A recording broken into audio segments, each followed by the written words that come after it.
Hey Toy fans, D21 Beast Rob here, taking a break from my reviews of the 2016 Marvel Legends X-Men figures to go ahead and share with you some news and my thoughts on the 2017 X-Men wave of figures. Now first, I've just got to say, I'm really surprised and absolutely elated that Hasbro is taking a crack at X-Men figures again next year.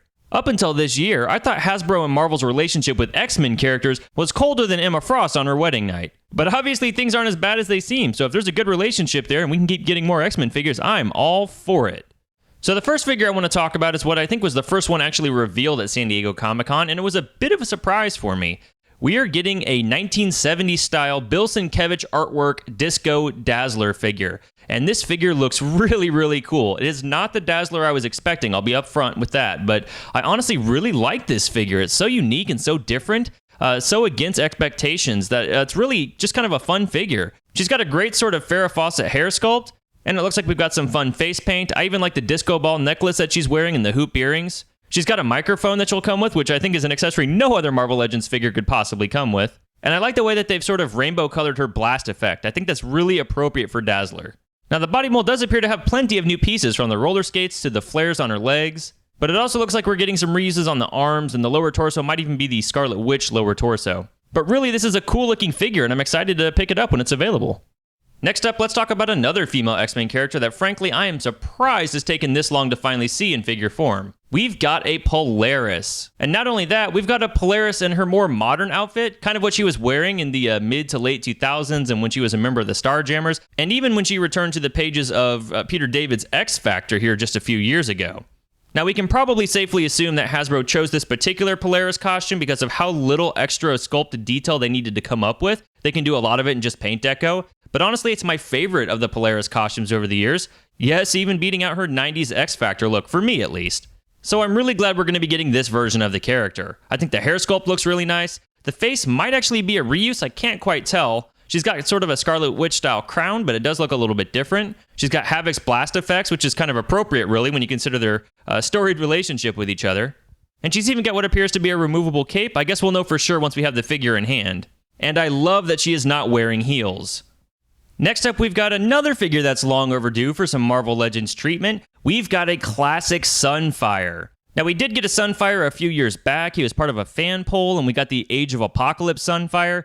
That one really didn't do it for me. My introduction to Sunfire came in the pages of Giant Size X-Men #1, and I absolutely love that costume design. We saw it again on Spider-Man and His Amazing Friends, the 90s X-Men animated series, and it was even the costume he most recently wore when he was part of the Uncanny Avengers. I think the head sculpt looks really great on this guy. We've got some great translucent flame effects on the hands that even have sort of a painted gradation on them. And it's just a really sharp looking figure overall. Also, it looks like it's a brand new body mold. If you look at the upper torso, there's some butterfly joints around the shoulders. So this isn't the Spider-Man body mold. This isn't Bucky Cap. This isn't even the, what I think now is a way overused body mold, that Grim Reaper mold. So I'm definitely curious to check out this figure and see what he's like in hand. And I've said it before, and I'll keep saying it until they do it. Sunfire, even Polaris that we've already looked at, I would really like to see these figures come with some sort of flight stand. But yeah, there you go, guys. Shiro Yoshida, coming soon, and he'll definitely have a spot in my collection. Now we move on to Colossus. I do think the Toy Biz Colossus Marvel Legends figure is a really good figure in sculpt and paint detail, but I also think he looks a little incongruent with current Hasbro Marvel Legends figures. He's got too much detail, I guess you could say. And at least in the case of my Marvel Legends Colossus figure, a lot of his joints are really loose and it's hard for him to stand. He's a very top-heavy character. So I'm really glad to see Hasbro taking a crack at their own version of Colossus. The costume, however, I didn't necessarily expect. It looks like we're getting this sort of Manifest Destiny Nation X era costume for this Colossus figure, one that I think was originally designed by Simone Bianchi when he started writing Astonishing X-Men during the Ghost Box storyline. It's a very intricately detailed costume design, and I dare say it's almost overcomplicated, but I think Hasbro's doing a good job, at least here on the prototype, of showing off all that costume detail. Also, I think I read that the figure is set to stand at about 7 inches tall. So a pretty good size for this Colossus figure, and look at the hand sculpts on this guy. Very cool.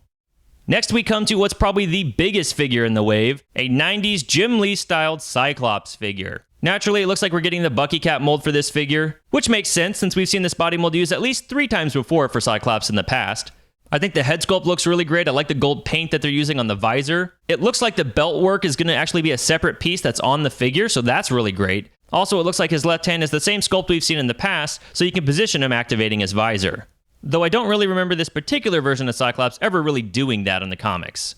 And just proportionally speaking, I think this Cyclops figure overall looks really good. Now, so far, we've only looked at 5 different X-Men figures, and I do believe there's set to be at least 2 more in this wave, one of them a Wolverine. Might be Old Man Logan, might be X-23, we really just don't know yet. But the last thing that Hasbro showed off to us was the Build-A-Figure for this wave, and I was completely caught off guard by this guy.